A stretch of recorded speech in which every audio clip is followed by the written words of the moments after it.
on a daily basis. And if you want to pin any charts and talk about some of the indicators that you use, that would be perfect as well. All right, I guess I'm first. All right. Still don't really know how to pin. So if you can pin some of the stuff that I talked Yes, about that I sent you in the DM. no Yeah, problem. so for those that are not familiar with me, my name is Jake Wajastik. I'm one of the founding team members at TrendSpider. And I've been participating in the markets for a while now. I was brought into the markets from my dad when I was about 12 years old, and quickly kind of got into the visual aspect of the market, which are charts, and at that point I was really just using line charts, which is funny enough. That's really how I find a lot of these setups I look for. I actually find them on the line chart just using my iPhone, and then from there dig a little deeper. But throughout my journey, I've learned a lot through simply trial and error and looking stuff up on my own. I get a lot of questions, and I hate to be blunt, but shout out to Brian for teaching me to be more and more blunt as I've been on Twitter. You know, I didn't learn a lot of the things that I learned outside of Anchored VWAP and that type of thing from asking people questions. I asked the questions myself. I would be on when I was in you know a sophomore or junior in high school, when I was on these Yahoo message boards back when that was a thing, before Twitter was really a thing, especially FinTwit. I never, got on the message board and asked questions. I would look and see what somebody posted, and then I would just go Google a term I didn't know. That's how I found out what an RSI is. That's what I found out what a Williams percent range is. And I think I honestly found a Williams percent range from just stumbling upon it, just kind of going through Google and looking at different oscillators. So, one thing I'd really recommend people to do, and this will really help you grow as not only a trader but just in general, but learning. You know, focus on things you don't know, and then go and research them on your own. Brian always, throws out the whole Google thing, and I'm doing that more because I want to see people kind of take a little bit of a initiative to learn on their own rather than just tirelessly answering questions all the time. That is a simple Google search. So, I challenge people to really go out on your own and learn this stuff by simply going on YouTube. If you don't know what an anchored VWAP is, go YouTube anchored VWAP. I guarantee you're going to find a lot of stuff. If you don't know what a Williams percent range is, type it in on Google or type it in on YouTube, and you're going to find a lot of stuff, things that you'll be able to do on your own, and you'll feel a lot better when you learn it on your own. So just quickly wanted to mention that because that's how I learned a lot in the market. I did have some mentors growing up, but a lot of the things that I learned were from trial and error, uh, taking some big hits, taking some big gains, and learning that way. So really, that's how I learned. And then Brian, over the last couple of years, has really been a mentor of me about anchored anything. So anchored VWAP, anchored volume by price. If you guys follow me on Twitter, I'm usually using the volume shelf or the anchored VWAP. All of these things are just simply looking at areas on the chart where there's an important reversal, and then starting your measurement from there. A lot of the time, as Brian I'm sure we'll talk about, you want to measure the volume weighted average price or the volume by price from a status quo change in the market. And that's really something I like to do from swing highs, swing lows. Brian loves to do from the year to date anchored VWAP, and I'm sure he'll touch more on that. But I really like to focus on the same setups over and over again. So, for example, MAXR, this is one that I'm actually entering right now. So I got in last week around $30, and it's got exactly what I'm looking for. I'm generally looking at confluence. So I'm looking at a point on the chart where there's a volume shelf. A volume shelf is something that is essentially just using the volume by price and looking at where are there a ton of shares aggregating at. So in this case, on the MAXR chart, you can see that I'm pretty much measuring the volume by price. I'm measuring where all of this volume has taken place since COVID happened. And you'll see here on that Maxar chart, if you guys click on that, Gav pinned it, you'll see that there's a lot of volume holding pretty much, right at this general area, which happens to be right at the apex of this falling wedge. And so I'm looking at areas where you've got a breakout. And in this case, actually, if you look at the chart, the Maxar chart, you'll notice if you go on the regular candle, we actually closed right at the resistance line. But if you look at the raindrop, which is actually the chart that I have here on MAXR, you'll see that if you zoom in, most of that volume during the second half of the week was at within that wick. So what I like to look for is discrepancies. If there's a wick on a candle, whether it's a daily, whether it's a weekly candle, if there's a wick that's at least 25% of the range of a candle, I'm immediately turning on the raindrop to see what was happening within that wick. And a raindrop chart is essentially just a volume weighted chart. It gives you the volume weighted average price for the first and the second half of the time frame that you're looking at. And then it also gives you the volume profile. So a lot of people will generally go and look at a 2 minute or a 5 minute chart to see where was the volume during the day. Or you can just use a daily raindrop chart and look at the volume profile for the daily raindrop, and you'll see all of that information that would generally take you maybe 10 minutes to go and look at lower time frames. You get all that information within literally 10 seconds by looking at the raindrop and just having a general idea of how they work. So another thing that you can really find on YouTube, just type in raindrop charts, trend spider, and you'll find a ton of different information about that. And if you look at the FinTwit conference video that Jonah posted today, it's actually there's quite a explanation on there during my presentation with Ben. So if you are trying to learn a lot more about some of these things I've talked about, definitely check out that presentation by Ben and I that we did at the FinTwit conference. It really focuses on supply and demand as well. There's a bunch of fallacies about supply and demand. A lot of people think prices are going up because buyers step in, or prices are going down because sellers step in. And, just understanding the basic supply and demand curves will tell you that's not always the case. And so you can really utilize that type of logic when you're looking at raindrop charts or you're looking at VWAP or volume by price. And so I would definitely tell a lot of people in here that aren't too familiar with some of these things I touched on to definitely check out that presentation, and then all of the videos I have that I post on kind of those homework posts that I'll post once or twice a week. So that is all for me. I would definitely add more, but I do want to give everybody else some time. Roku was a great example of using the volume by price this week so far. Neo was another great case study. So if those aren't pinned anymore, just go on my profile and scroll down, and you'll see some great case studies on using the volume by price, anchored VWAP, raindrops, and all that good stuff. So thanks for having me on, and I'll add anything else towards the end if I have time. Absolutely, Jake. Pleasure having you on. And feel free to come in, at any point if there's something that you want to add.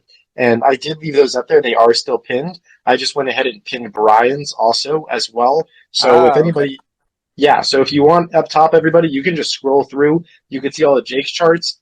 He is very clear and transparent with what he is charting on there. He writes it out. He adds in a little bit of words. It makes it a lot easier to understand. Those things don't just come on the chart. He puts time into creating them. So it's definitely worth a follow just for that alone, plus all the other stuff. And now we're going to roll right through into Brian, also my speakers and any listeners. I put out a tweet. It's just a, live listening tweet. If anybody could share that out or just retweet that, that would be awesome. We can get more people in here, plus, the 600 that already have joined us for the evening. And without further ado, Brian, the floor is yours. I already pinned your tweets up top, so if you want to reference a specific one, people can flip through those.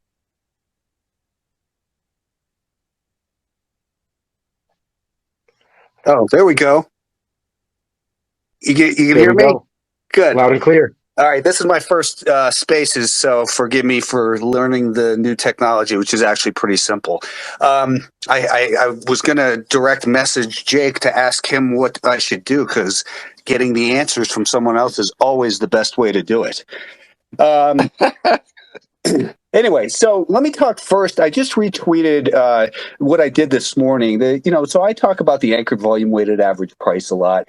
I've been similar to Jake. I started in the market when I was 15, but that was in 1982. So I've been doing it full time for 30. This is my 30th year now. And, the anchored volume weighted average price is what's really made the most sense to me. It tells me exactly who's in control from any point in time when we look at the volume weighted average price. So this morning, just after the market opened, I had put on a 5-minute chart of the SPY, and that means each candle's 5 minutes, and it was looking at the last 4 days. So I had referenced that what you always want to do, one of the places you want to put your volume weighted average price is at the beginning of a major event, such as a gap that we saw last Thursday. When the market gapped higher, it ran up for 2 days. This morning, it opened a little bit lower and then sold off almost precisely to the volume weighted average price from that gap 3 days ago. So what I then did was I switched to a shorter term time frame, and that's the chart that's on Twitter right now that I just most recent one. And that one has a 2-minute chart on the right hand side of it. So what you see is that gap lower this morning, and then I put a volume weighted average price on today's action. And you can see that the sellers were in control for those first 6 or 7 2-minute candles. As the sellers had control, it came down to the volume weighted average price from 3 days ago. So this is what I'm talking about is multiple time frame analysis as well. And here for a short-term trade, what I had ended up doing was getting involved in the SPY as it got back up through today's volume weighted average price. I bought actually the SSO, which is is it double or triple? I don't even remember. But anyway, I think it's the double S&P 500. It's triple, actually. Anyways, I had purchased that one as it got back up there because I wanted some leverage and I wanted money available for other positions. So I got involved in there at about 128.15. It ended up hitting 130.10 today. So it was up 2 points from there. I didn't hold for the entire thing. But what we're doing is anchoring from key locations. Today's action is, of course, a new week to date volume weighted average price as well. And it just shows that, you can get involved in these things. My stop was below the low of the day. So I was risking about 40 cents at the time I had purchased the SSO, and it ended up going, several points. And here we are, closing pretty much right at the highs of the day. So some of the things that I'm seeing right now, what I like to look at is I go through each day a lot of charts, and I go through them manually. I don't do any scans simply because I don't think it's up to me to tell the market what I want. Instead, I look at the market and say, what is the market telling me? In other words, it sounds like a lot of work, and I guess for people who haven't been doing it full time for 30 years, it is a lot of work. But I'll go through a list each day of at least, I think my list is 260 charts for this week, and that's culled down from a list of about 1,100 that I go through every weekend. And each day I look through those 250 stocks, that is, Monday through Friday, and looking for new ideas. And I look at what are themes. So, for instance, I posted a chart of the TAN, the semiconductor, I'm sorry, not semiconductor, but solar ETF. TAN is the symbol. And I put that on there, and I didn't find the TAN first. Instead, I have a bunch of solar stocks on my master list. And last week, I'd been involved in 3 of them, SEDG, SPWR, and FSLR. And they were making these initial runs. Now they've kind of consolidated a little bit. And if you look at that volume weighted average price from the peak in the TAN, what that tells us is that the average price since the high has now kind of flattened out, and the buyers are in an area where they can quickly gain control. Now, my favorite of the solar stocks right now is SEDG, simply because SEDG, it's a $300 stock, 306. It's above the year-to-date volume weighted average price. It's above the VWAP from the peak. So it's actually leading the TAN. And when I look at the components first, Then I'll sometimes look at the ETF, such as the TAN, and say, well, is it just one company? And I knew it wasn't because on my list, I noted in my weekend video, JKS, Nova, Run, SEDG, SPWR, FSLR, and SOL. And these are all, they're all starting to look good, similar to the way the uranium stocks did about 2.5 weeks ago. The funny thing about uranium stocks is I pointed them out and they've had really good rallies since then. I traded them that first day and I lost money simply because I'm just terrible at trading natural resource stocks, uranium, oil, any energy. I don't trade interest rate names. Therefore, I don't trade banks because interest rates are a commodity. But anyways, I'm kind of rambling on here. I'm not sure what the format is. So, Gav, maybe Yeah, you I'm can happy to pelch you with a few guide me. questions. Yeah. Absolutely. Okay, so let's dive into a couple of these charts that you can. But actually, before we get into that, just because we have you on the stage, Jake did mention it before, but what is the ideal way that you envision people using anchored VWAP? From your mouth to their ears, what is it? Why should they be using it? What's the ideal way to be using it? And then I'm going to go into a couple of these charts.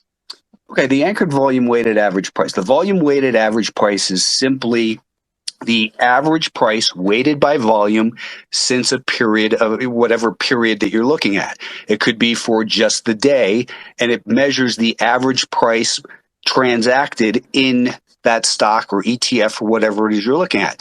So, for instance, when we reference back to the SPY chart from this morning, initially the sellers were in control. Now, we would have looked at this SPY and said, "Hey, wow, it's down. Why are you buying it? It's down at 430, 440, 365." But the buyers had actually come in and taken control. I knew that as an actual fact because it was above the average price for that day. So the buyers were in control. The buyers didn't take control when the SPY went positive today.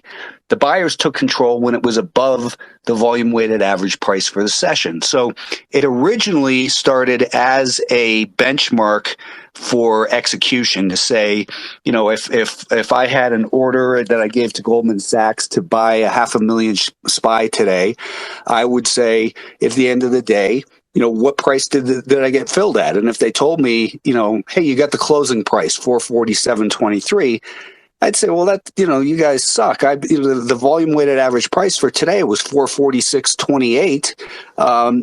I paid more than a dollar more than the average participant in there. And the best way to think of it and personalize the VWAP is to think of it as the dollar cost averaging. If you buy $1,000 worth of stock each month, at the end of the year, you will have purchased, let's say the stock, has a range of 20 to 30 during the year.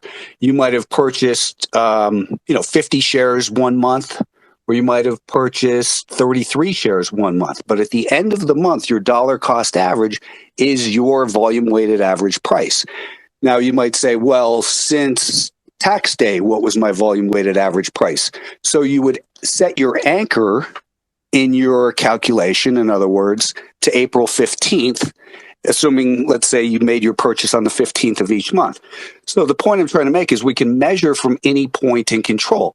And when you look at the anchoring bias, it tells you, where am I making money or not is what we want to know, right? So we're anchored to our average price. We're not anchored to the high price or the low price or the close price. If our average price is $23 per share and it's at 21, well, we're not feeling too great about it. But if instead our volume weighted average price, our dollar cost average is at 23, the stock's at 28, well, then we're doing a good job. We're ahead of the game. So we're anchored to that point, not only financially, but of course, emotionally as well. And where are you typically anchoring from? I know that I talk with Dan, Ushman, he often goes from the highs. Some people go from the 1 year. Some people go from, I've seen kind of the highs and the lows to kind of find the middle. Where are you typically anchoring from? Well, so the volume weighted average price is useful for so many different things, and that was the talk that I had given at the FinTwits conference, and I would encourage people to go sign up and look at that presentation because I focused solely on that. But very significant highs and lows. The COVID low, the May low of this year that we'd seen, there were a lot of stocks that came right down to that. Certainly from the initial public offering, I would encourage people also to scroll through my Twitter and see where I anchor them, because even 2, 3, 4, 5 years later, you'll see a stock pulls back to its volume weighted average price from the IPO. Peloton's doing it right now. Teladoc is right on its volume weighted average. We're just moving away from its IPO, from the volume weighted average price from its IPO just 4 years ago, 2015 I think it was, and it's bouncing right from it. So IPOs, significant highs and lows, gaps, earnings, definitely swing highs and lows. So it's really useful for kind of aggregating. Not only are the buyers maybe defending a certain level by buying at that volume weighted average price, but as we see in that FNKO chart that I had posted, that there's a volume weighted average price that's coming down. There's stocks can either correct price wise, time wise, or a combination of the two. And FNKO has corrected price wise by coming down from 27 and a quarter down to a low of 16 and a half. And now it's turning sideways. We see the 20 and the 50-day moving average are flattening out. The 200-day moving average is right there. So if they didn't scare you out, they might have worn you out, as a trader, at least from my time frame. And I'm looking at this saying the average price since the peak, we're hit 27.20. The average price since that high back in May is about $20 per share. If we get back up through that level, then I think the buyers are going to be emboldened. The short sellers are going to look at it and say, hey, what are we doing in here? Why are we short this stock? The average participant is now up. 8% of the float is short in this stock. So it's all about coming together, to get the best look of supply and demand from any point in time and seeing how the time frames work together. And I feel like I'm dominating this too much by No, I know we've no, no, got no. other. You're good. I have two more quick questions for you, actually, and then I'm going to go to Ben, and I'll pin Ben's stuff in a second, and we're going to have time for discussion and stuff. So, first off, the fact that Brian just said that he goes through 1,100 charts on the weekend should be enough that everybody in the space should be following him. If somebody's doing that, like that is tips hat off to you. Now, two questions. First off, you posted a bit of a controversial tweet the other day. You said when price tells you to buy, then buy. Don't wait for volume. And you said volume will often follow the price. A lot of people wait for volume. They love to see volume, especially if they're doing something like option contracts. They'll really want to see volume in those. Why do you say don't wait for volume? It's not controversial. It's a fact. Don't wait for volume. Uh, um, the way that volume moves, volume in relation to a stock, it's great to see a big volume breakout. And I think people are confusing that, you need to see a big volume breakout for something to sustain itself. And that's certainly, a lot of times for a fresh trend, you want to see that huge volume that breaks it out of a 2-year base or something like that. But when the trend is already established, the way that prices move in relation to volume is that the volume expands on the way up. It peaks at the near-term turning points. The biggest volume occurs. So big volume without further upside equals distribution. Big volume without further downside equals accumulation. It doesn't mean it's a buy signal, but when the volume expands with the direction of the trend, peaks at the turning points, and starts to diminish on the shorter term pullbacks. So as those short term pullbacks come in on light volume, that's great to see. But the first day that it starts to turn back higher on a shorter term time frame, it feels kind of lonely. And I used to miss so many good trades because I would be one of those people who looked and waited for volume. But if the volume wasn't there, you don't bring volume to the bank and say, hey, I'd like to deposit this volume. You bring price to the bank. Only price pays. So what we want to do is get our price, our confirmation on price. Volume will, maybe confirm or deny this move later.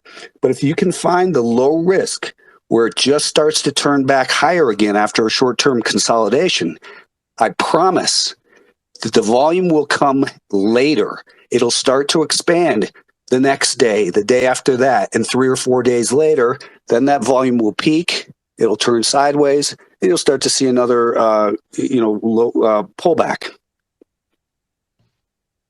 And Got it. one thing I'd point out here, I'm trying to find I have the post. I'm just trying to send it to you. There's a great example of this on the SPY chart from October 7th that I posted, where, like Brian said, generally your capitulation on the upside or the downside is the trend reversal, and then you don't really need heavy volume to push the price up, because if you have a bunch of volume at the beginning of a trend change, where's all the rest of the volume going to come from to actually move the price up? You want low volume, because then you have that volume chasing the price moving up. So I'm going to send this to you, and if you could pin it, just because I'm an idiot and I don't know how to pin these things I on got here. it. But No there's a cool worries. visualization of that over the last, pretty much since the COVID low. You can see every time we've reversed, we actually went up on decreasing volume. I just pinned that, so it should show up in a second. And speaking of SPY, that's my last question for you, Brian, and then I'll keep it rolling. When we were at dinner, I think it was about a week ago, you mentioned that we were at a critical point for SPY. I asked you, and you said you were 99.8% cash on overnights, and that we were sitting right on a critical point, and you've had, I guess, several trading days since. How are you feeling now? Well, we made it past that critical point, and we got back above the volume-weighted average price from the prior peak. I've been kind of narrating the S&P, on not only on Twitter but in my the videos that I do. The buyers took control. They took control. Actually, it was last Wednesday, late in the day, that they took control prior to the big gap up on Thursday, and I had pointed that out on Thursday, saying it's up against the volume weighted average price for the week. If it could pull back and then get above it, I think we're going higher. And that's exactly, that's the next day we gapped up. And fortunately, a lot of the charts of the individual stocks were showing great strength on Wednesday prior to the market confirming it. So that's another thing that a lot of people do, is they wait for the volume to confirm. They're like, well, I don't want to buy it because the market's weak. I say, if the market's weak and you're buying a stock, adjust your position size, but don't trade shares of AFRM or whatever, your solar stocks, whatever. Don't trade those based on the market.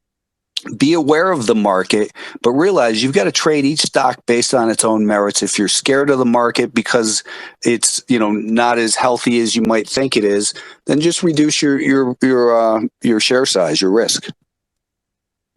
Perfect. Perfect. I appreciate the insight there. Thank you, Brian. And again, same thing as Jake. If there's a point where you want to come in, feel free, as we continue rolling with the conversation. But appreciate you making this your first Twitter space. Great. Thanks. Awesome. All right, Ben, I've already pinned all of the ones that you sent me up top if anybody wants to go in.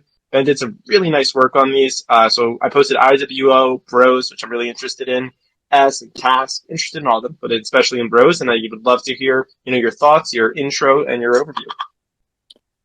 Okay, great. I want to start with IWO just because it kind of summarizes everything that you just heard from Jake and from Brian, how we've been in this sideways consolidation most of the year. And this is small cap growth. This is what I use as sort of a proxy to help guide me, along with how my individual stocks are acting. But we've been in this sideways consolidation all year. You're right there again at the anchored VWAP from off the high. Actually, you're just below the year to date anchored VWAP, but you built out this monster of a volume shelf right there because all of the volume is contained. And basically we closed today kind of right there at what we call the point of control, which is the highest volume point.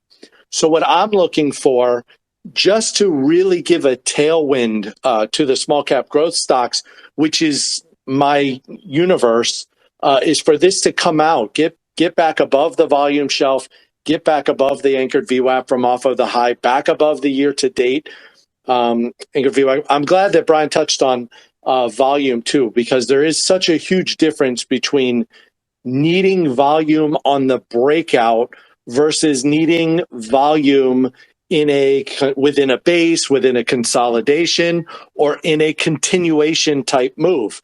Like Jake was pointing to too, you don't necessarily I don't need big volume when this comes out. I just need price. I just need price to come out of this consolidation. Then I know buyers are back in control. And then there's a tailwind for growth stocks. It'd be wonderful to see it push through at some point, those prior highs at 340. And that would be the point where I'd say, okay, I really want to see, some volume come in because that helps me to judge magnitude. But just keep in mind, every green candle does not need big volume to mean that it's going higher. Sometimes, like they said, that comes much later. But anyway, looking for IWO. If IWO can break out of this range, I think that gives a tailwind into the end of the year for growth stocks. BROS. Let's talk about BROS. I was trained traditional can slim, form an IPO base, break out of the standard pivot to new highs, want to see volume. Through Brian, I learned about anchored VWAP, anchoring from the high, anchoring from the IPO. I learned that price consolidates, forms that volume shelf in what he refers to as a pinch, where the anchored VWAP from off of the high is acting as resistance. The anchored VWAP from off of the low or the IPO, or sometimes it's the year to date, is acting as support. Price kind of moves, forms that volume shelf in between those two VWAPs, and then it comes out of there. For me, I've learned that when it comes out of that pinch up the right side, that gives me a much earlier entry rather than waiting on that standard pivot. And in the case of BROS, that standard pivot in first base is up there at 62. I was able to come into this one closer to 50. So by the time we get to 62, I'm going to have a 20% head start on those breakout buyers that are coming in on the breakout. There's a good chance that I'm going to sell anywhere from a quarter to a half into that breakout just to avoid the drama and the shakeouts and all of that.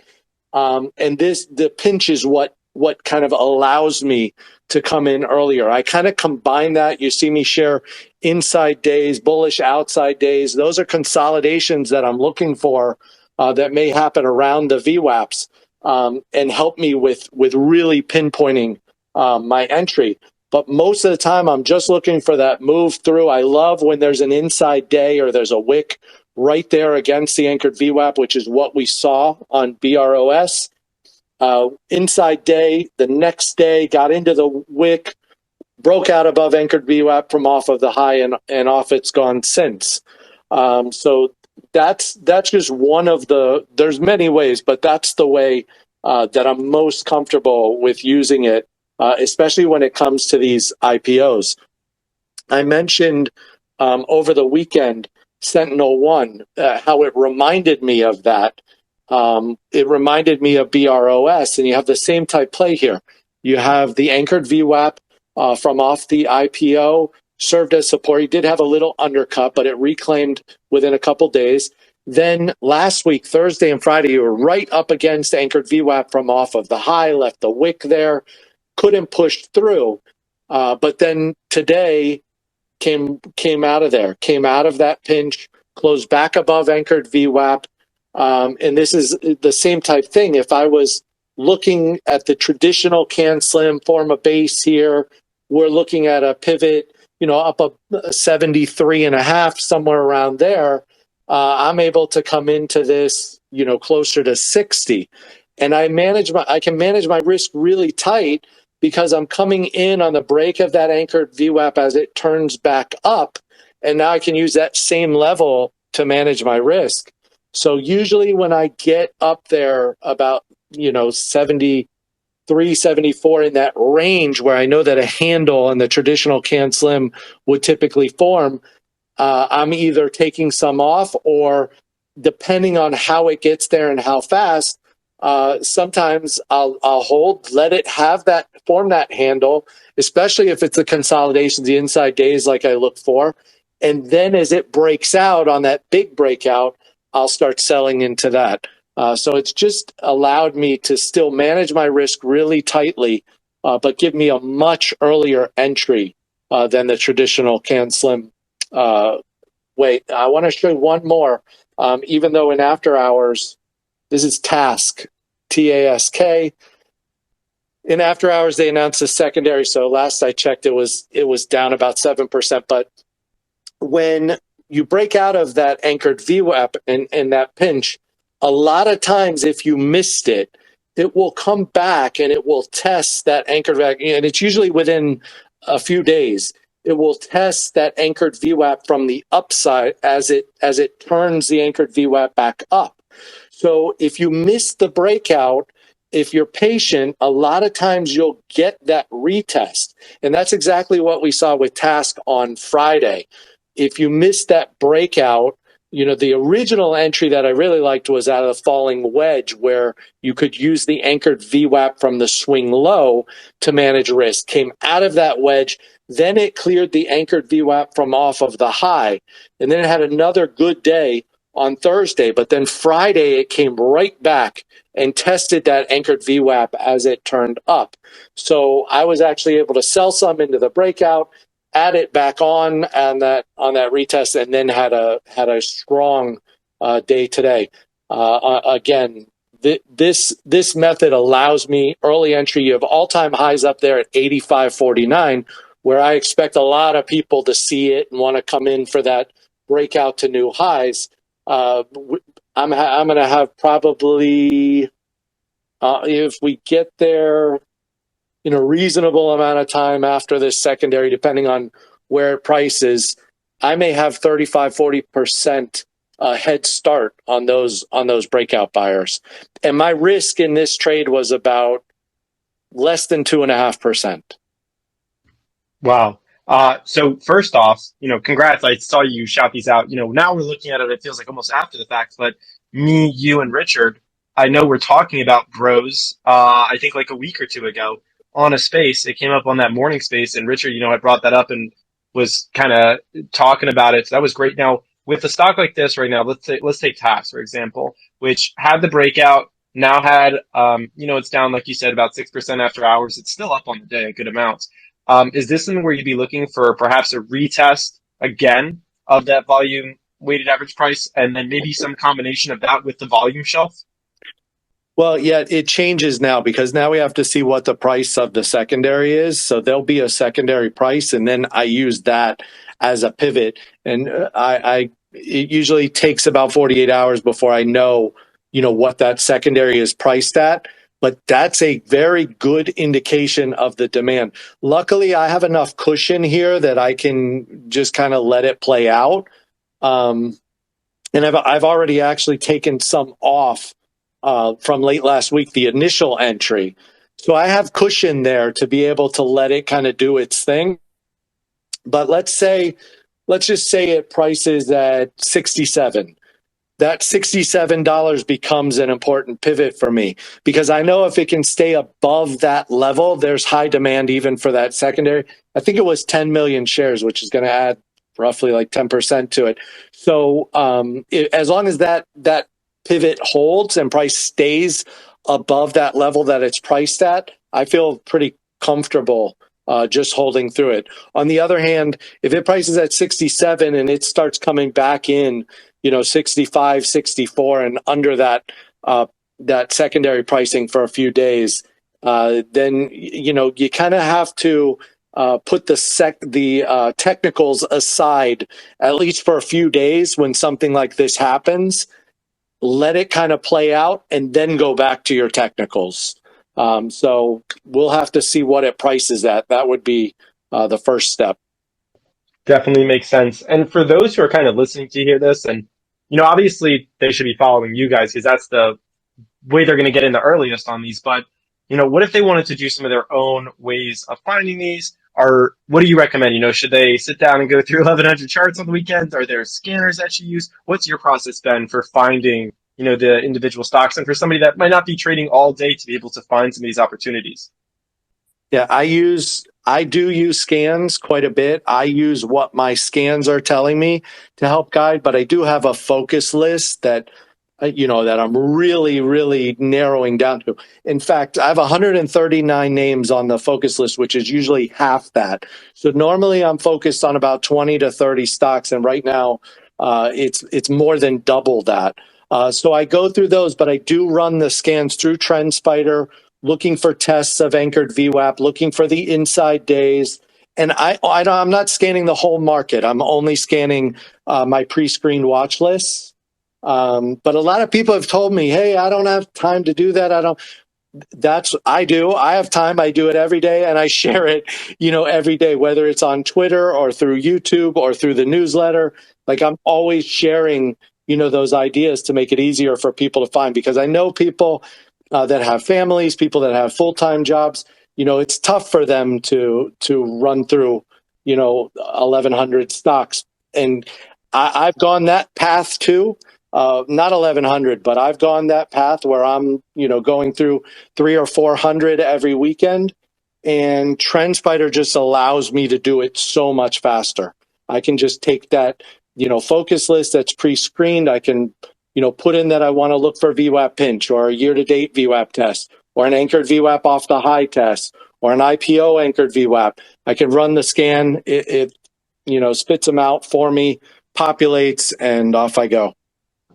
Yeah, absolutely. I was going to say it's super easy in there because all these things that we're talking about with Anchor VWAP Pinch and others are already pre-programmed in there. You could just say, all right, I want you to scan through the S&P 500, find me an Anchor VWAP Pinch, medium, and boom, I've got, Myrna, FTV, and a bunch of these. And hey, Jake, do we have any discount codes that people could use if they want to sign up for TrendSpider?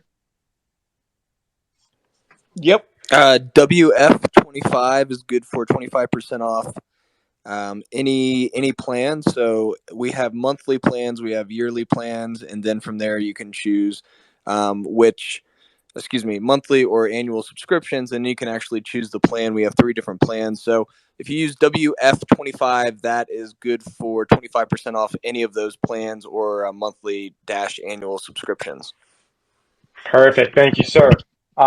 Ben, any other comments you want to add on those charts or anything, that's within your processes?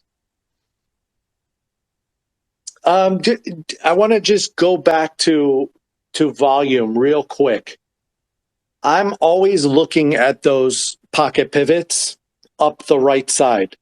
When you do see that big volume come in, and from just going back to what we talked about earlier, it's not a necessity to see that volume, but when you do see the volume, I'll give you an example like COIN, COIN. And so I didn't send you this chart, but you see that volume the last 3 days as it's coming up the right side and turning the corner. You can be pretty certain that that's not retail coming in, buying coin off the lows there. That volume 3 days ago, and I saw it in the options flow too, but that volume 3 days ago was 55% above average. It was 55%, then 130% above average on Friday, and then 184% above average today. So when you see that volume coming in and building like that, you can be sure that's not the retail crowd. And I like to use that, just like I said, to help judge magnitude, along with the options flow. Like the options flow today, the call flow in the 300s, the November 300s, very, very active, very heavy. So when I see heavy volume like that, heavy options flow, that I want to make sure I'm involved. And in that one, I am. Yeah, I actually was live trading the coin options this morning on our space with Stock Market News, which was great. We ended up taking a 30% profit there. So now I know where the volume came from. Oh yeah, we're the big buyers over here with one contract. Yeah, that was us moving the markets. Absolutely. And I do actually, I'm going to go to Richard next, but I do want to dive in after Richard, maybe a little bit more into following the flow and how y'all take the option flow into it, and also to, just account for that because there's so many different variables. And for everyone that's listening, we did a space this morning. I host spaces all week. This week I put out a master chart. It is my pinned tweet if you want to check it out and just like know your spaces for the week. Also, I make it really easy. If you don't want to miss a space, I have a free Google Calendar. Just DM me with your email and say, I want to be added to the calendar. I will add you to it, and you can have all the spaces added to your calendar. Real easy. It's just solving something that Twitter should have invented, but they haven't. But shout out Twitter Spaces who did retweet my master chart, so at least they're trying. With that being said, I'm also very grateful to everyone that's been following, and I appreciate that. It's a great motivation to host these spaces, but also make sure that you are checking out my speakers because they are my sources of inspiration, and I just help them with questions. I'm not the educator here.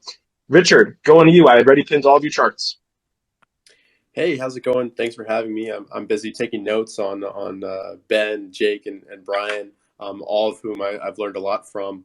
Yeah, they've already stolen all the good charts. Bros has been one I'm trading a bunch. AFRM, Coin is one I guess we were all trading this morning. I bought, if you take a look at that chart, it was an undercut and reclaim of the Anchor VWAP from the IPO day. And also it undercut and reclaimed kind of the low of a range late in yesterday's session. So that's kind of what I was watching. A pretty low risk entry early today. I think it was under 2%. And just bring up that chart, what I really like, as Ben was saying, is the volume up the right-hand side. That to me is something I'm always focused on. I think I traded SoFi earlier this week because it had the highest volume ever. And that's also been a good trade. But coin looks fantastic. You could also have bought it through the high volume close yesterday. You could have kind of treated that as an episodic pivot because obviously they've got that news coming out with the potential NFT marketplace. So I like that N factor in Can Slim. But personally, just kind of my style, for those of you who don't know me, I've got a solid Can Slim foundation, going a little bit more technical lately.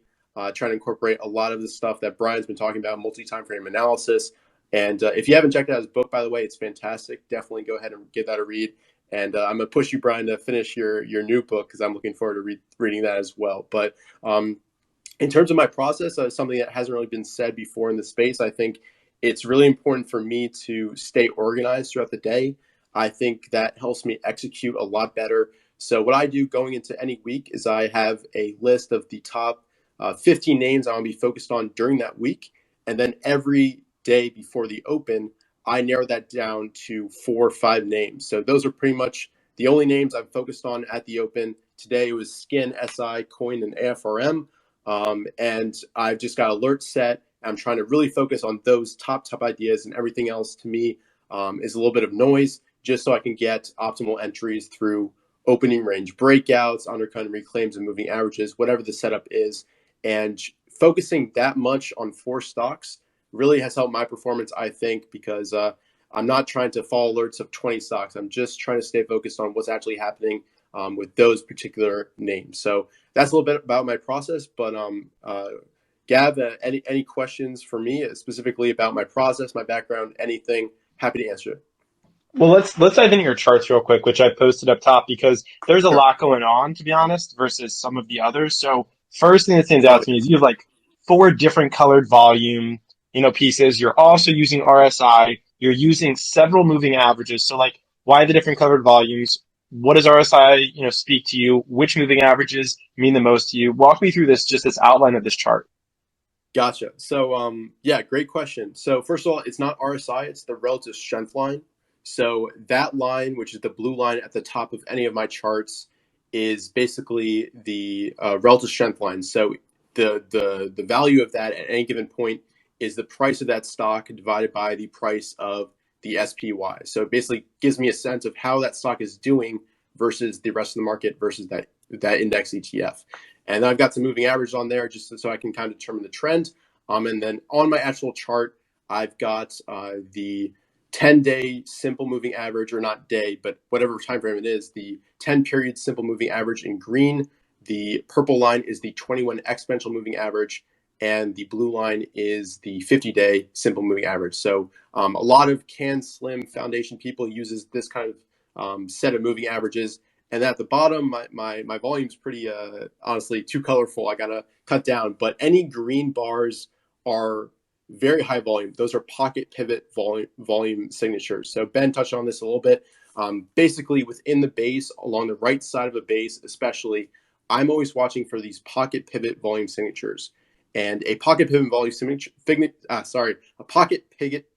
It's a hard word to say. Pocket pivot volume signature is basically when the volume on an up day is greater than any down volume of the past 10 days. So it doesn't have to be above a moving average. It's just a kind of a different way to assess whether volume is out of the ordinary and could be a sign of institutional accumulation. And Coin especially has had this. SoFi, I mentioned, actually had the highest volume ever up the right-hand side a few days ago. And also looking at the AFRM chart, one more thing that I want to point out is if you bring that up, I think it's pinned up there. This is something I picked up from Ray, who I work with over at Traderline.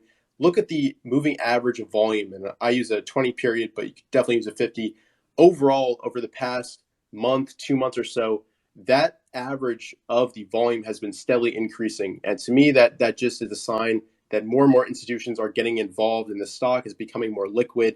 And it's just a sign that we see a lot of leaders as they're starting to expand and start their runs. Livongo last year showed that they go from less liquid to very liquid, and they just kind of become a playground for institutions to trade if they're interested. So yeah, that's a brief run through of my charts. There's a lot going on, I'm sure, but really I've focused into what is actionable signals for me, and I can run through it pretty quickly, but I could 100% see why it could be confusing for people just looking at my charts. Yeah, I wouldn't say it's confusing necessarily. Yeah, just, everybody has a little method to their madness, so it's good to get it explained. Also, Yep. Brian dropped off for a second, but I'm trying to get him back up here. Brian, just hit that request button. I'll bring you right back up.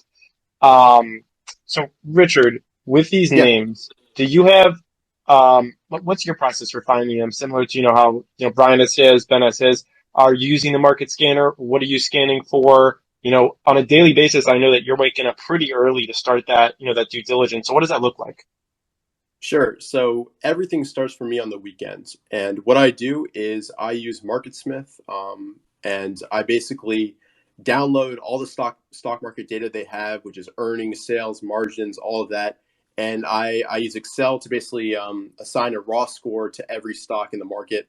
And I take those top 400, 500, and put them in a watch list and just go through the charts one by one by one. And then I also have a screen in Excel that basically sorts out the IPOs, which I'm extremely focused on.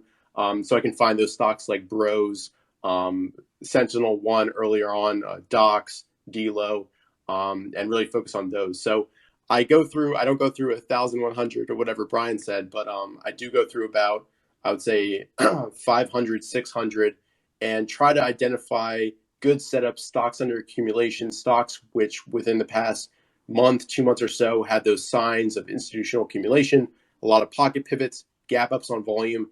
And in general, on a chart, I'm looking for a stock moving up the right-hand side of a base, showing relative strength, and with a clear and identifiable pivot that I can manage risk against. And yeah, that looks promising based on my style.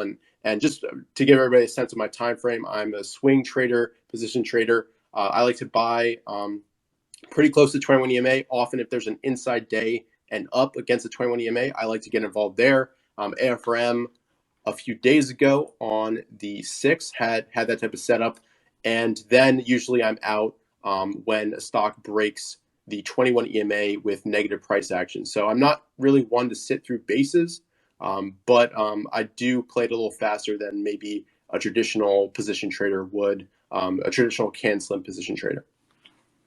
Got it. And just walk me through right there with your stop losses. And I know that we've Sure. talked about this on other spaces, but for the sake of anybody who hasn't heard it, what's your process with stop losses? Do you move them as the stock's moving? How do you just continue to manage your risk? Right. So the stop loss and risk management is the most important thing. I'm right about 43, 45% of the time, which might seem pretty low for somebody, but the difference is I'm trying to shoot for a risk reward ratio of 3 to 1. So my average gain, I'm shooting to be 3 times my average loss.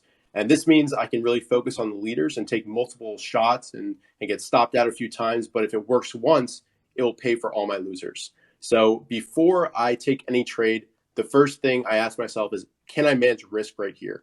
And if the answer is no, then I'm trying to chase, I'm trying to force something, and I'm not going to take the trade. Usually my stop loss is at the low of the day or a little bit below the low of the day, and I'm trying to enter where my risk is under 3% for that position.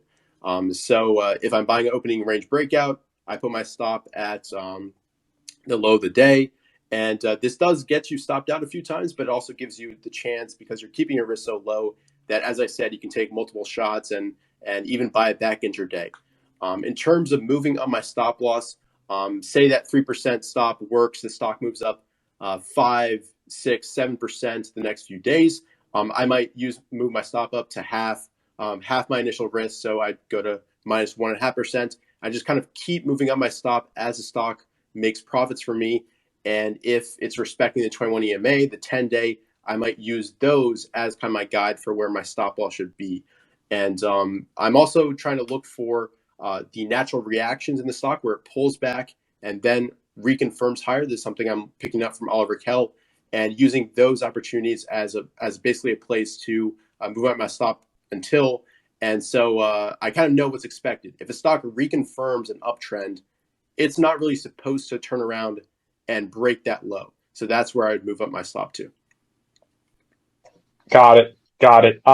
So also what I did is I just posted for everybody in the audience a tweet, and if there's a specific stock that you think that we should be charting, I'm probably going to grab a few of those from that. So it's my last post. You can drop a stock if you've been listening. You're like, hey, I would love to hear these guys' thoughts on, X stock, X stock. So I'll try to get a few of those out there. Probably not ones that we've already gone over and charted, but happy to bring some of those into here. So that is one thing that is going on. In addition to that, I had something else going on here too. Oh, so this was I'm kind of going to propose this to all the speakers and roll through here. And that is, we're talking a lot about the technicals here, the oscillators and the volume weighted average price and everything. But also it sounds like a lot of the stocks that you're talking about, they are pretty solid stocks, right? They're pretty solid companies and you lean towards that. So I'll start out with you, Richard, and then kind of go around.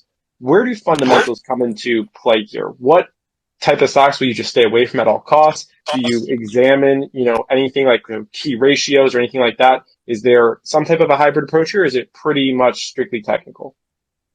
Yeah, great question. For me, my foundation is CAN-SLIM trading. That's what I first learned from my professor at the University of Maryland. So for me, I like to see big earnings growth, sales growth, quarter over quarter, year over year, and big yearly estimates. And I also like to see increasing trend in fund ownership. But that doesn't have to be the case. For me, I either try to find stocks that have all of that, or just stocks showing really significant price and relative strength. And if there's a combination of strong fundamentals and price strength, that's the kind of optimal scenario. That's what I call potential true market leaders. Stocks like AFRM, which has great sales growth, in addition to just being a super strong stock in general. And Tesla is the perfect example last year where earnings growth was off the charts, but it was showing incredible relative strength during the 2020 March correction. So that's really the key for me, trying to pair the fundamentals with the technicals using both. But as Brian will tell you, only price pays. So the technicals get the final say in my book. Very fair. How about you, Brian? I traditionally was actually years ago where I first started getting into charts is when I was working at Lehman Brothers in 1991, and I worked for a broker who did earnings surprises, and he used the daily graphs chart books, which they don't have anymore, from IBD. And basically, it all comes down to when I look at fundamentals, I want to see two things: increased revenues and increased earnings. Are they selling more stuff, whatever the heck that stuff is, and are they making more money selling that stuff than they previously had? If I see good fundamentals, I consider that a stock that I can hold with more conviction and more size.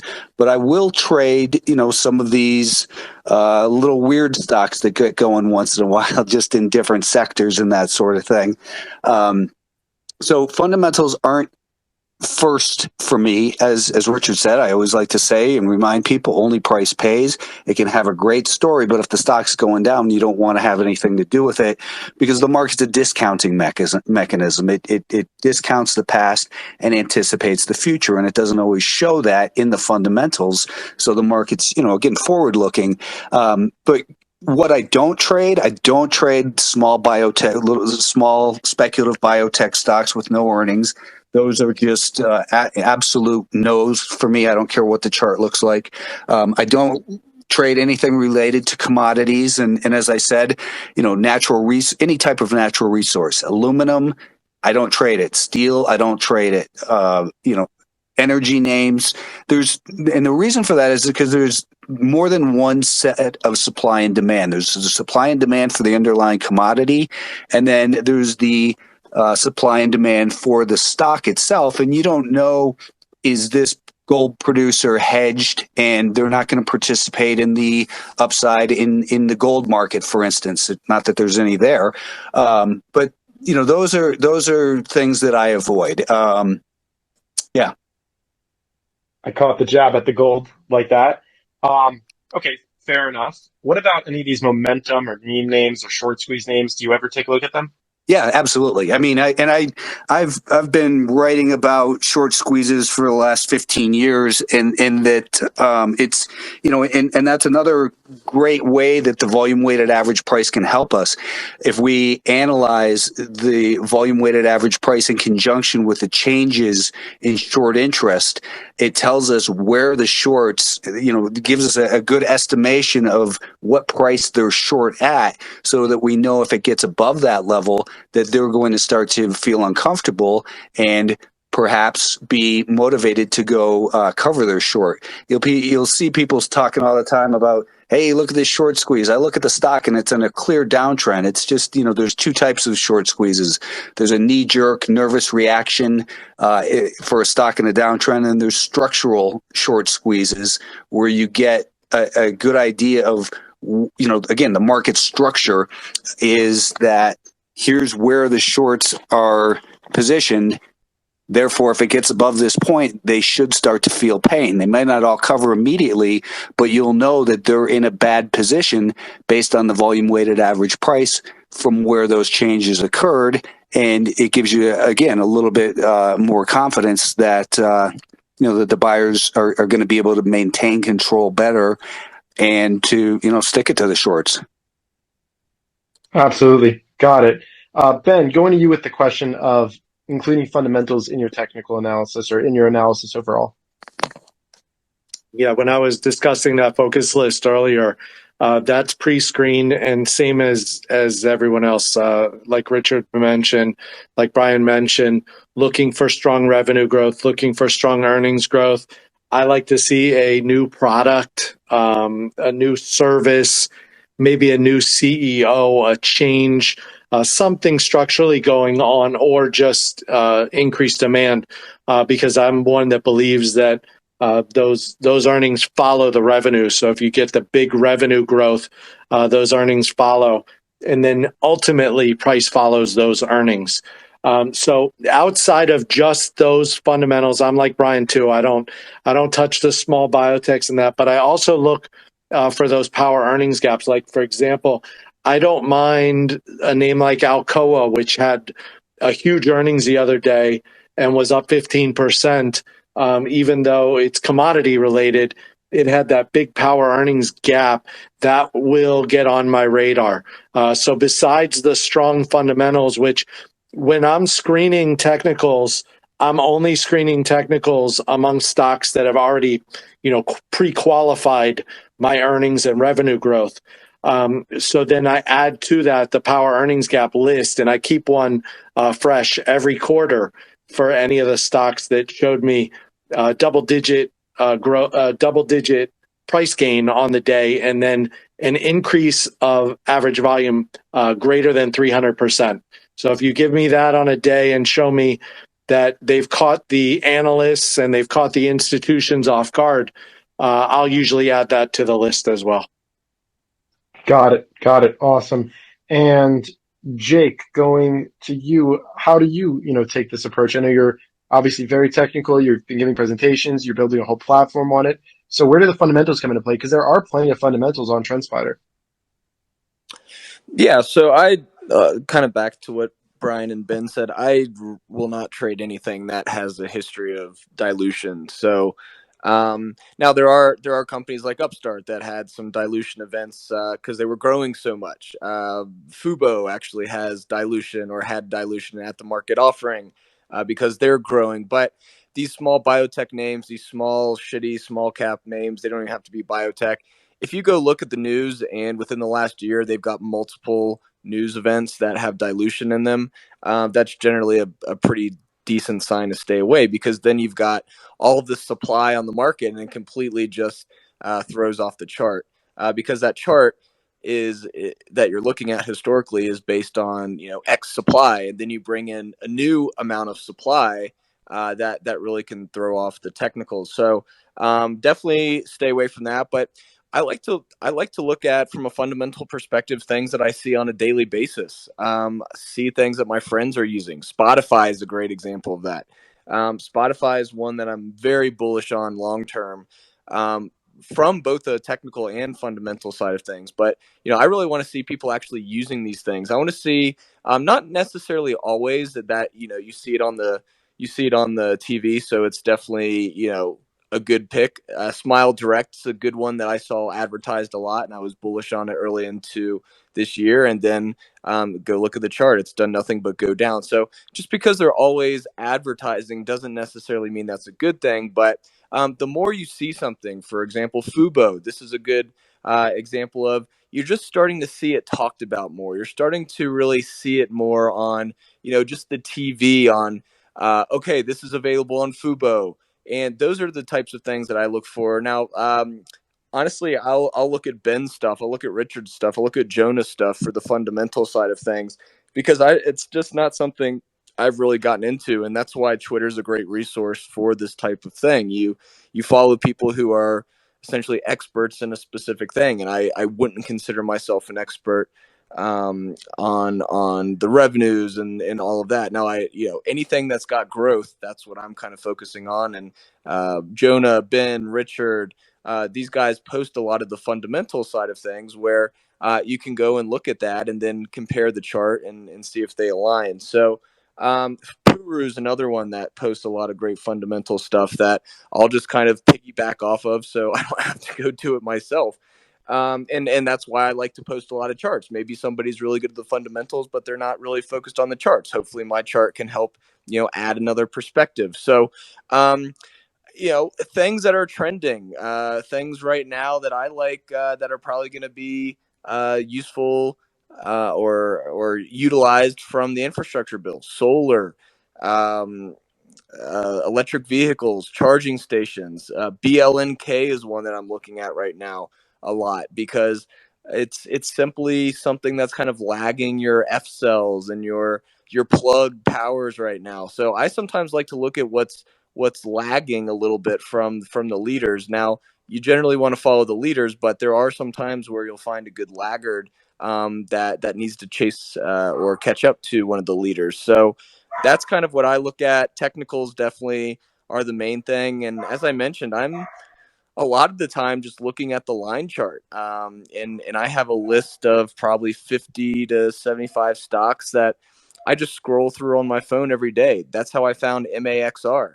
That's probably been on my phone for 2 years. And finally, I just kind of saw the chart. I saw that small caps have really strong seasonality into the end of the year, based on the feature on TrendSpider, where you can see historical seasonality. So I kind of like to find the broad markets having a strong seasonal trend coming up, and then find individual names that may piggyback off of that. So it's technical, it's a little fundamental, but for the most part, as long as it's not a company that's highly dilutive, I'll generally at least take a look at it. But I generally won't trade a stock unless I've been following it for at least a month, just to get an idea of the personality of the stock.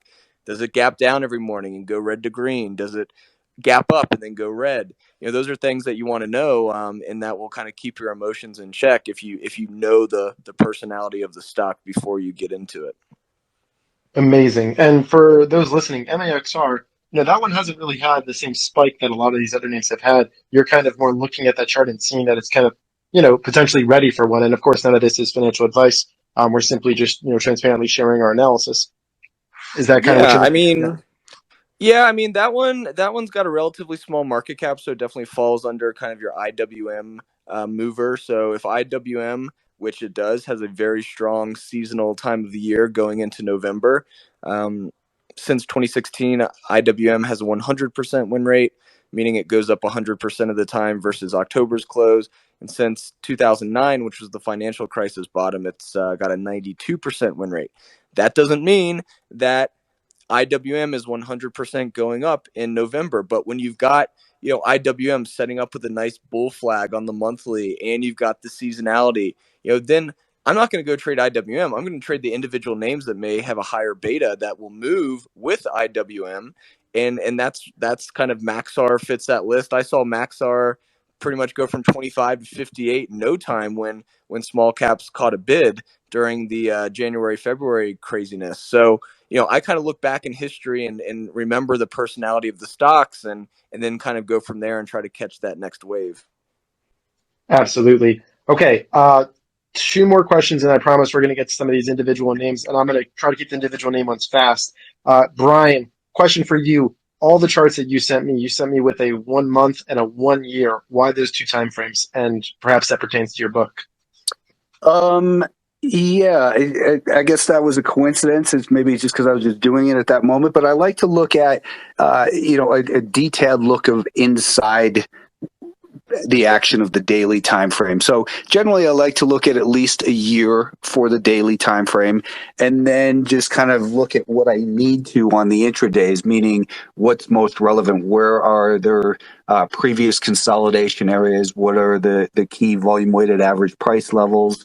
And just give me that more detailed look so that I can get in to a re-emergence of a trend at the very beginning of it and be able to go in with as much size as possible because I have the absolute lowest risk place for my stop by using a shorter term time frame. Fantastic. And the other topic was going to be option flow. Do you pay attention to it at all? I don't. Nope. I figure it all gets priced back into the market itself through volume. It's not something that I really. I think there's just so much information that you can look at. You've got to decide what makes sense for you personally, and I've never found an edge by looking at that information. And there's actually a very good paper out there about how it basically doesn't provide an edge. And I'm not dismissing it because I'm sure there's always cases where it can. But it hasn't been useful in my analysis. It's no different than why don't I use a relative strength, because I haven't found it useful, but it doesn't mean it might not be useful for other people who are looking at it in a different way. It all comes down to a lot of different things that we've discussed here tonight. There's a lot of similarities that weave between what we're all talking about, but we all have our own time frames, our own amount of time that we can commit to the market. What our asset base is. So it's all about finding what works for you. And I'm not here to ever tell anyone, don't use option flows because I don't find them useful. That would be ridiculous. If it works for you, then that's what you ought to do. Absolutely. Yeah, love that perspective. That's something which I continuously preach in all my spaces because I hold a wide range of spaces. I mean, just this week we have technical analysis. I'm going to do a more fundamental analysis with Jonah on Wednesday. I'm doing an NFT space, a real estate space. So there's clearly a wide range of investments and investment styles. So just like you said, people should lean into what works for them. I'm doing one after this at 8 p.m. on just trading based on social sentiment. So there's a whole wide range. So completely agree with you there. Richard, do you use them at all? Options. Ray is my source for that. He might tell me if there's some institutional block flows, but no, I don't personally use it a ton. Okay, pretty fair. And Ben, I know you use the flow, right? Yes, and that's relatively new for me. That's in the last 6 months, I'd say, that I really started, because I used to think the same thing. I don't have time for this. It'll show up in the chart. It'll show up in the volumes. And I will agree with Brian. There is a lot of noise. So you really have to be specific to what you're looking for. And again, I just tie it to my growth names and I look for themes. So when I can see flow coming into all of the solar stocks, I saw it coming into oil and gas. I saw it coming into Hut and Mara and SI. So it leads me to themes. Like I don't just look at, oh, somebody's making a big bet for so and so this Friday. Like I want to see themes. Today was steel. X and Steel Dynamics and a couple of there was a lot of flow into that. So I'm really using it to look for themes, and I have to block out a lot of noise because there may be 3,000 orders that I go through, and maybe 10 of them are relevant, and I've got to extract that. So getting more efficient with that is something that I've been. In fact, at conference in Orlando, I pulled Mel aside and we talked about this in person. And yeah, just trying to really narrow down the focus. Got it. Got it. Absolutely. So real quick, Brian, I know that you have to run in a couple of minutes. I'm going to give you a couple of minutes to wrap up. Before that, Jake, Ben, Richard, you guys good to stay on for a few more and do just some individual names, pop them out for like 10, 20 minutes? For sure. Yeah, I'm gonna Cool. walk, but if Yeah. my dogs start barking, then that's what. Okay, and Brian, absolute pleasure having you on. So glad this was your first Twitter space. We were able to make this, I think, a really great experience. 700 people in here for most of it, and probably many more coming through. If you haven't already followed Brian, make sure that you are. You clearly heard, he's been a founder of so many parts of technical analysis, and is looking at 1,100 charts on the weekends, and just has amazing insight. So thank you for coming on, Brian. Any last final words? Anything people that should know about yourself, or that they any newsletters, anything they should keep in touch with? My pleasure for being on here. Thank you for hosting it and having, these guys that I respect here as well. They follow me on Twitter. I'm not here to promote anything that I do. If you're interested, you'll find it. And I think, one theme I guess I wanted to touch on a little bit is the question you asked Richard about, adjusting stops and managing your position. There's a phrase out there that people love to say, that your winners take care of themselves. And that is just complete nonsense. Winners don't take care of themselves. You have to manage the winners, and you have to adjust your stops. And for me, it's, Richard was talking about, the 21-day EMA. For me, it's more of the 5-day simple moving average on an intraday time frame, and I adjust my stops on longs up underneath the most recent relevant higher low if it's above the rising 5-day moving average.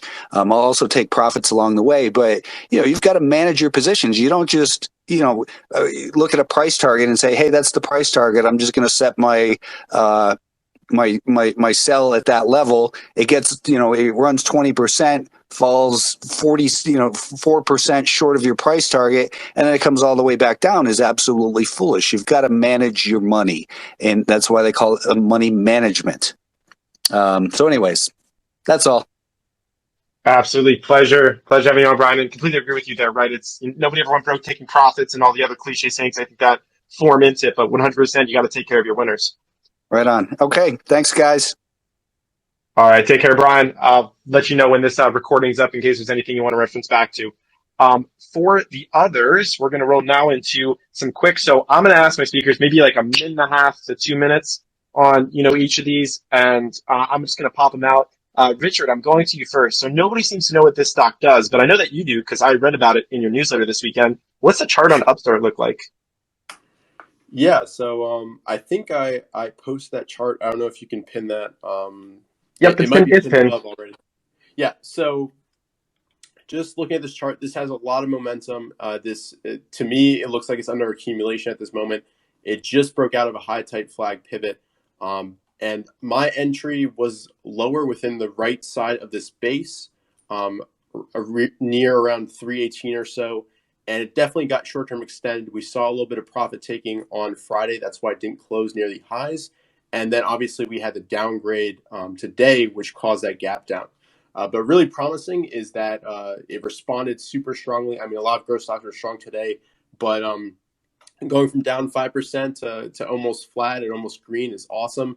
And it responded really, really well, finishing pretty much right at the highs. And I think there's actually some news after hours about a partnership with Berkshire Bank, I believe. But the response is awesome. And to me, it looks like it's still being accumulated. And I'll look to ride this as long as it stays above the moving averages. And for me, I definitely want to see it stay above that high tight flag pivot. And that's around 347 or so. But I wouldn't mind actually a few more days of sideways action and then for it to reconfirm higher, break out of a little short-term flag. But to me, I really like the look of the stock. The earnings are off the charts, sales growth off the charts. Fund ownership has gone from 50 funds to 250 or so. And I've noticed, and a lot of people say this in the CanSlim space, the real big move is when we go from about 100 funds owning a stock to over 1,000, and we're still within that nice growth period with UPST. So yeah, they do AI lending to better match lenders with consumers to get that right. So yeah, I like this name. I own it. I have a position, and it's one of the strongest stocks in the market at this moment for me. Maybe a little bit short term extend to start a whole new position. But if you're watching this one, wait for it to catch up. Wait for those moving averages to catch up, and look for a nice inside day and up or some other good setup like that. And real quick, just for those who are listening who are familiar, when you say inside day, what does that mean to them? Sure. So inside day, Ben is the pro at these. He's probably got a video on this, but an inside day is when the entire range from the high to the low of a day's range is completely contained within the high and low of the prior day's range.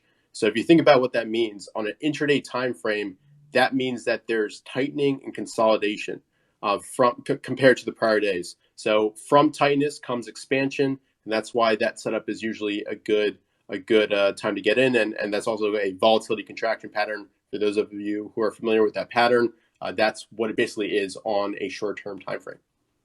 Perfect. Thank you so much. I'm going to go to Jake next, but before I do that, I would be remiss if I didn't mention the Wolf app real quick. So all these guys were up there at FinTwit conference last week when I actually did a full pitch for the Wolf app, which you can see inside of the video from FinTwit conference. But I'm not just going to talk about the Wolf app right now. All I'm going to say is the link's in my bio. It's completely free. It's going to be the home for all these people who want to do technical analysis, fundamental analysis on FinTwit. It is a social finance app that we're introducing the ability to trade on in the coming weeks. And every single day, if you're in the Wolf app and you make a post, you are automatically entered into a raffle. We're doing $25 raffles weekdays, $50 weekends. So all you have to do is literally go in there, say, hey, what's everyone's thoughts on Upstart? Boom, you're entered into the raffle every single day. So listen, you can't really miss out. It's free money, pretty much, if you're getting in there. So would love to see you on there. And there's no charges anywhere in app. Everything is free. So would love to see you on the Wolf app. Again, links in my bio. And we've had thousands of people join, I think this week alone. So would love to see you in there. With that being said, Jake, I'm going to you. I know that you're walking, but can you tell us your thoughts on the fan favorite PLTR? Yeah, it's pretty much stuck right now. If you measure the volume by price, volume weighted average price from the IPO, there's just a ton of people holding right at this 25, 26 level. So, it's what I like to call break-even supply, and some people maybe just call it supply, but a lot of people are like, what does supply mean? It's essentially supply is any shares above that are holding at a loss. So, an unrealized loss. Once you get back to break even, a lot of the time, maybe you take some off the table, maybe you take the whole position off the table, but there's a lot of people holding at an unrealized loss right now or right at break even. So until we can really close probably on the monthly chart above like 2750, which is kind of the top of that shelf, this thing's just going to continue to chop around and have to digest a lot of that supply right now. Okay, yeah, I that's posted pretty. a chart of it earlier today. I think the weekly. So yeah, you can check it out. It's essentially just. Oh, hold on, passing some dogs. Essentially, it's just. Oh no, hold on. Don't worry, my dog does the Uh, same exact thing. it's really just a massive amount of volume holding there. Just scroll down. I think I posted it in the middle of the night last night when I couldn't sleep. So look like 12, like 18 hours ago on my feed, and you can see it. But ton of supply. It's not gonna really do anything until it can really digest all that supply. Got it. Got it. Thank you, Jake. Ben, going to you next. I shot you over the chart. It's BNTX. This one was one that my friend Wolfie dropped to me and wanted to hear our perspective on. And you could, I think, see his chart in your DMs. BNTX, BioNTech. Yeah, Okay. BNTX. Yeah. Yep. Yeah. Okay. You're right there. Volume shelf, 261. I think it traded at today. You've got kind of a window from here up to 320. You're right there also at the year-to-date anchored VWAP. That comes in just lower than today's list. So that comes in right around 246. So, it needs to move up from here because there's not much in the way of support below like that 240 level. Below 240, you could probably what's this? You're probably back to 200 in a hurry. But if it holds this level and starts to come up the right side, I think you're in good shape there. If you attach a anchored VWAP from the high, that gets you kind of right to where that volume shelf I was describing at the top part of that window above and right around 320. So basically, if I was establishing a pinch like we talked about, you have the upper part of the range declining VWAP off of the high around 320, and then you have the year-to-date anchored VWAP kind of as your low, and that's right around above 240. So you have that window in between that you could see a run here. Perfect. Appreciate the insight there, Ben. All right, Richard, dropping to you with one that I am currently holding calls on, which I probably should have taken this morning, and it's like the only thing on my watch list that somehow ended up red, but that is Snapchat. Yeah, so this one, if you look at the chart, has pretty much gone nowhere since the earnings gap up it had last earnings cycle. But it's one I'm watching for an earnings gap up this cycle. I think it's got earnings the 21st, if I believe that's right. And it's definitely a little bit choppy today, but yeah, this is what I'm watching. It's got a history of gapping up on earnings. It also had one, if you go all the way back to the actually October 20th of last year, 2020, it had a monster gap up on earnings, actually the 21st. And since then was in a nice uptrend and has pretty much been going sideways, not just since the last earnings cycle, but all the way back to February of this year. So the earnings growth has still been there. The fund ownership has still been there, but the price action is still just kind of consolidating the huge gains it's had since the bottom of the 2020 correction. So yeah, this is one I'm really focused on in terms of how we'll act versus his earnings report. And for me, just so everybody knows, it's not really the numbers and the earnings that matters to me, but the response from the market. So a stock can have a considered great earnings report, but it can gap down, and even if it gaps up, sell off after earnings. But if a stock gaps up strongly on high volume and continues strong throughout the day, that's definitely a stock I'm interested, even if I don't get in that first day, when it first kind of consolidates and forms a nice setup, an inside day, a breakout through some type of pivot. That's a stock I'll always be watching. So Snapchat's on my focus list. Silvergate SI is also a stock I'm watching tomorrow. I think they report before the open for some type of earnings gap up. So yeah, that's my take on Snap. Appreciate it. Yeah, I'm gonna potentially hold these through earnings, but I might, if there's a pop tomorrow, just get out because Theta is gonna kill me because they're weeklies. So, that's on me. Yeah, just my personal philosophy. If I don't have a cushion greater than the implied move of the stock, I definitely sell some. Most likely sell my entire position.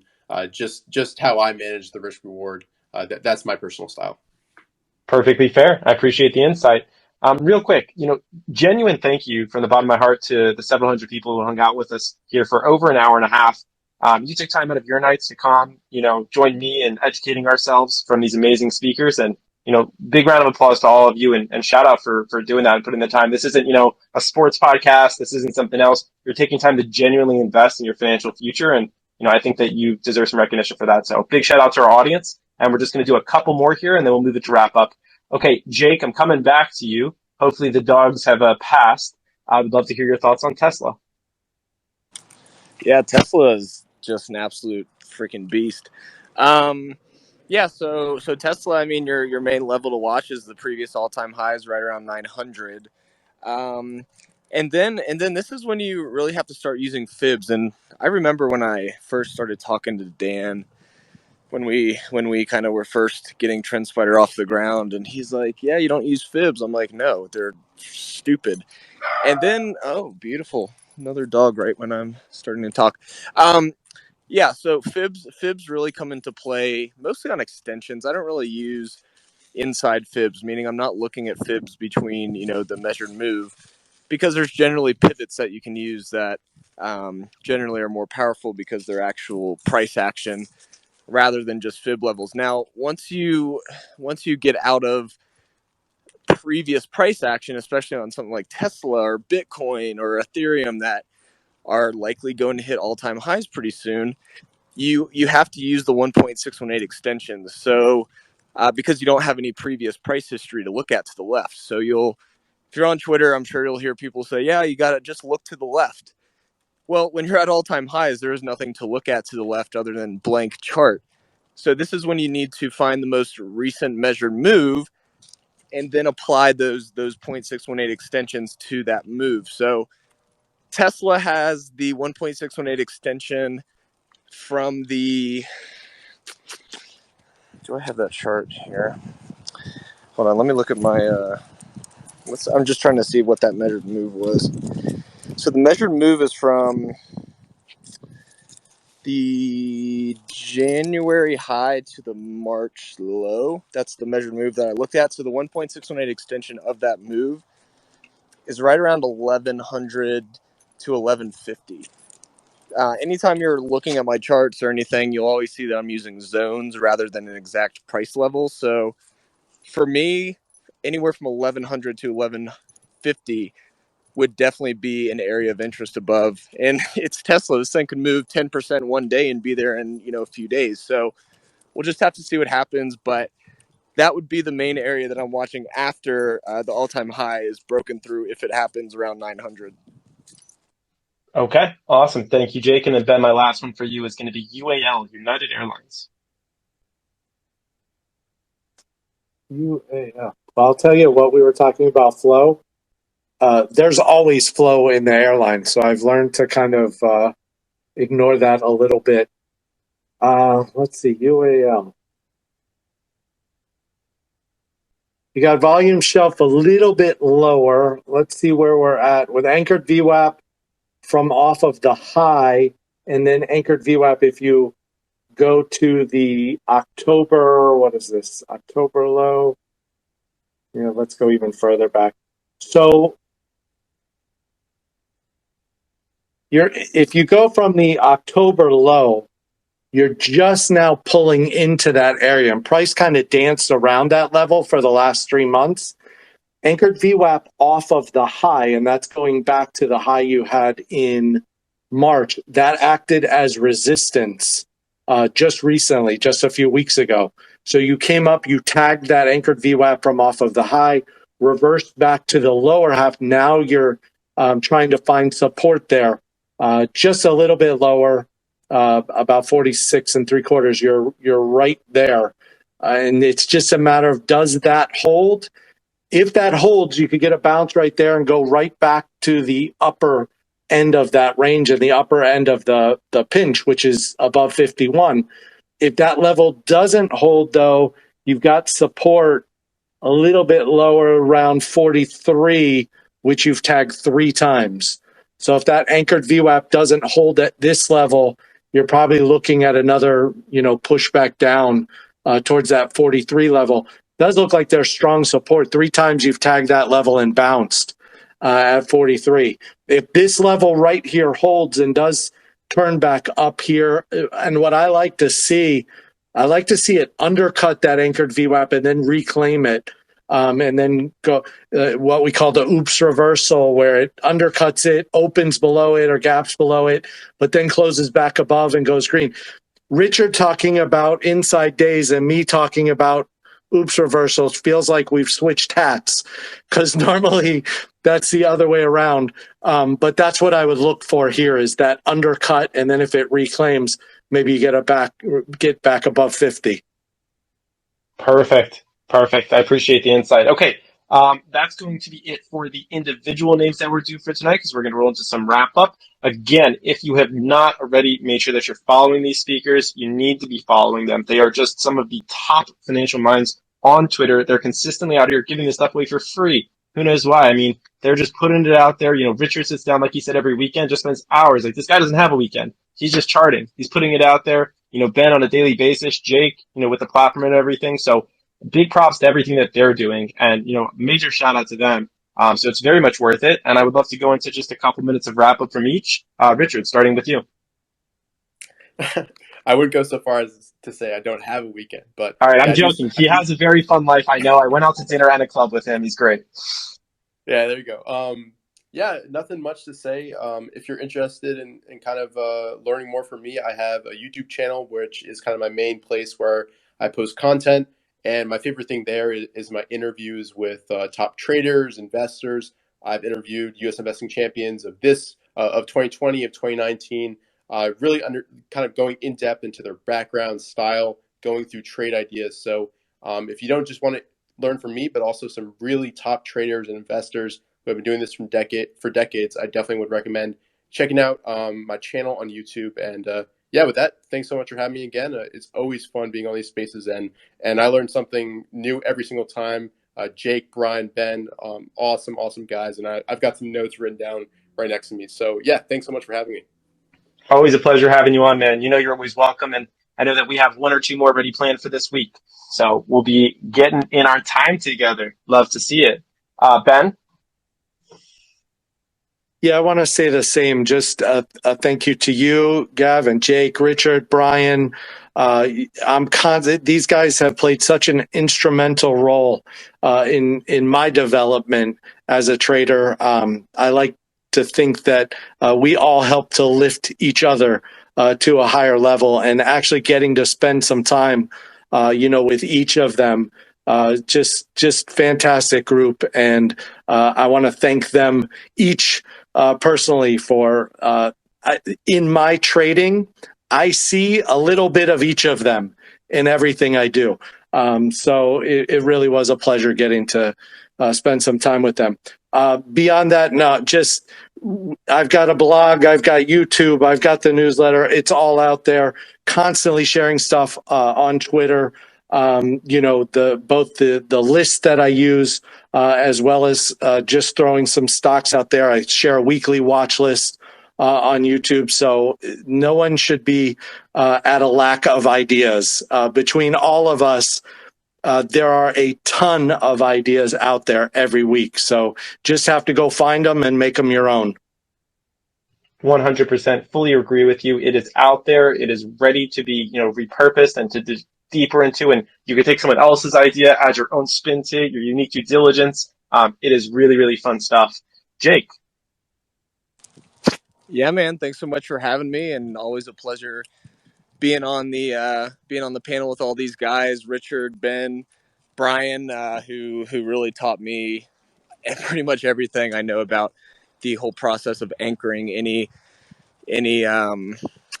indicator, whether it's seasonality. I mean, I use anchoring for seasonality. You can really use it for anything, and the reason is because if you, let's say you want to measure seasonality for apples since 1980, you're looking at so many different cycles, so many different bull markets, bear markets.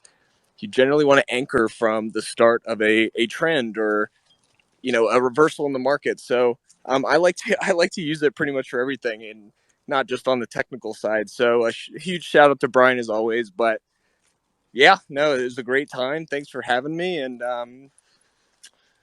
other than that, no, I think it was a great time. Yes, sir. Always is. Evan, you want to give any comment? I know Evan's just been chilling up here. For anyone who saw stock market news, wasn't a planned speaker, but he's currently claiming my title of favorite co-host. He's co-hosting with me every single day this week. We did one together this morning for about 2.5 hours, so got him up here. Evan, any comments? He might be chilling. Yeah, he's just hanging out. No worries. Cool. So real quick, thank you everybody so much for first off for 27,000, just at 27,000 as we were speaking. I'm not going anywhere. I'm literally going to the bathroom and then coming back and starting a space in 15 minutes. And we're going to talk about how to measure social sentiment using Twitter algorithms and natural language processing. It's fantastic stuff. So listen, if you want more of this, you're getting it tomorrow, 8 p.m. EST. Wednesday, I've got 12 p.m. EST with Jonah Lupton, 3 p.m. EST with The Street, and I think another 7 or 8 p.m. EST on Wednesday. No, 6 p.m. during real estate with Chris Peruna and a bunch of others. And then Thursday and Friday, more spaces to come. I love being on here with y'all. For anyone who's like, who's this guy? Doesn't he have a life? This is literally my job. My name is Goff Blacksburg. I'm the community director at Wolf Financial, also known as the Wolf app. And I just get, paid a salary to sit on here and talk with y'all and bring together. My goal is not to be the educator. It's to bring together all the smartest minds I can find on here and just put them into the same room and make that free to the public. I DM'd 63 people yesterday to set up spaces for the week, and I would gladly, like I said, do another 100 more if it meant that we continue to get quality financial information like this. With that being said, thank you for the follows to myself, to my speakers. Thank you for coming in here for an hour and a half tonight, hour 45 minutes. This is all being recorded by Trader Wade. So big shout out to Wade. You're the man. Absolutely appreciate you for coming in here recording. I'm going to put this up on my YouTube and my Spotify so you can listen to it, or watch it however you like. And yeah, that's everything. Wishing you all health, wealth, great success. Take care, everybody. Have a wonderful rest of your evening, unless you're seeing me in 15 minutes, in which case I'll talk to you soon.